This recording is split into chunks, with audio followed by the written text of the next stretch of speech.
So I made a video a while ago, like a couple months ago, talking about like the death of cancel culture and how it's so hilarious that conservatives ever complained about something like cancel culture, like it ever existed for them. And as we've seen recently with like Russell Brand, Dr. Disrespect, it seems to like not even fucking matter what you do these days. Like you can just be like an absolutely terrible piece of garbage and prey on like literal children and people won't care, especially when you have a right-wing ecosystem to pivot to. So Dr. Disrespect has recently been signed by Rumble for their gaming, but also he came out to YouTube and his numbers were fine. Russell Brand has converted to Christianity, says he's not a vegan anymore, has started drinking alcohol again. So it just seems like he's going for a spiral because, of course, that really credible report about him preying on women and girls as young as 16 as well, which was in the Sunday Times and Times, like a very thorough, credible investigation, which basically has made him seek other avenues because, yeah, Christians are hypocrites, and this isn't even like a big thing in Catholicism, but a lot of Christians don't care what you do as long as you repent. So if you say you're sorry and you're changed now that you found God, they'll accept that, which is insane, but it's something that happens a lot in Christianity generally. But Mr. Beast is a really annoying one because he has so many terrible allegations against him.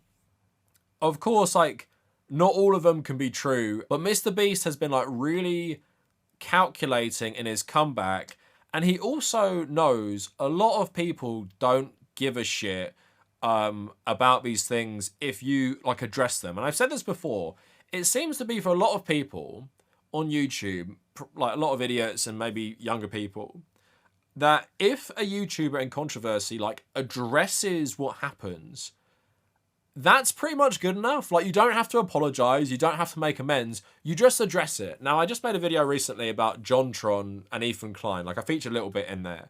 JonTron basically just made a video addressing what he said to Destiny when he went full mask off fascist, and people just kind of moved on. And I feel like this happens a lot when it's something that doesn't involve, let's say, preying on younger people and stuff. So Mr. Beast had an interview with Ompaville, some random fucking YouTuber, and this is why Mr. Beast chose him, because he's a clout-hungry idiot and not a journalist. And Mr. Beast chose to do a 2-hour, 40-minute podcast with this guy, and this interview, I'm not going to play you any of it, because it's just a joke. He basically asks him the questions, Mr. Beast addresses it, this guy just accepts everything he says as fact without asking follow-up questions properly, without probing. It's honestly maddening, and for Mr. Beast it's great. This has 2.6 million views, popular YouTube channel, he goes on, but thankfully a lot of the comments are saying this is a terrible interview. So much so, he made a follow-up video addressing it, talking about how he didn't have much time to prepare, talking about like why he did it. Mr. Beast came to my house last week and I asked him a bunch of questions and then edited that video and posted that video, and a lot of people are mad about it. The general overall valid criticism is that I didn't grill him hard enough and my questions were subpar or corporatized, or I'm not exactly sure. Really, it was just weak. It was a softball, a snowball, whatever people call it. That's the criticism. That interview is pretty much garbage and does very little to help him, despite being a softball puff piece. Firstly, I'm not going to make an excuse. This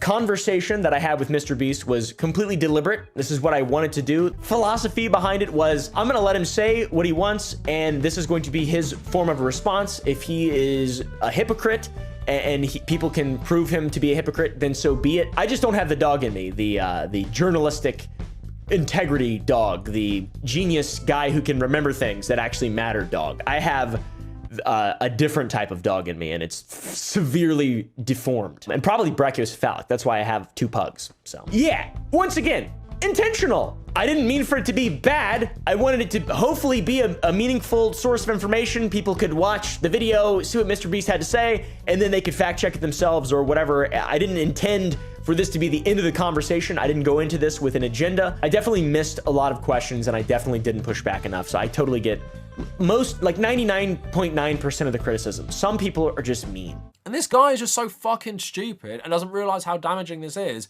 He just did it for clout, so he doesn't give a shit if it's a challenging interview, and he doesn't realize the reason Mr. Beast picked this idiot It's because he's an idiot who won't ask him questions. Like, it's not like Mr. Beast is going to contact me asking for an interview, is he? Come on, I'm going to come clean to you, ask me all the questions you want. No fucking way. He has a PR team who are probably like, who can we ask to interview you? Who will basically let you get away with everything and let you address things in a way that people will think he's innocent. So even though there are loads of comments hating on this, so much so the guy made a follow-up video addressing the feedback or the criticism, it doesn't matter, because now people are going to say, oh, he addressed it. And I saw this sentiment as well. Oh, he addressed it.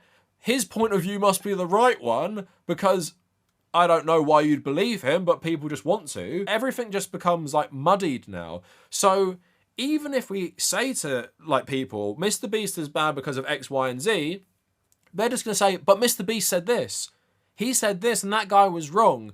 And when you don't have someone who's like that credible, like Dogpack, because him just like throwing loads of allegations at the wall and only having like evidence for, let's say, like 70% of them, because he's not as credible as someone else, then they're just going to take Mr. Beast's word because, yeah, he has an organization running this comeback.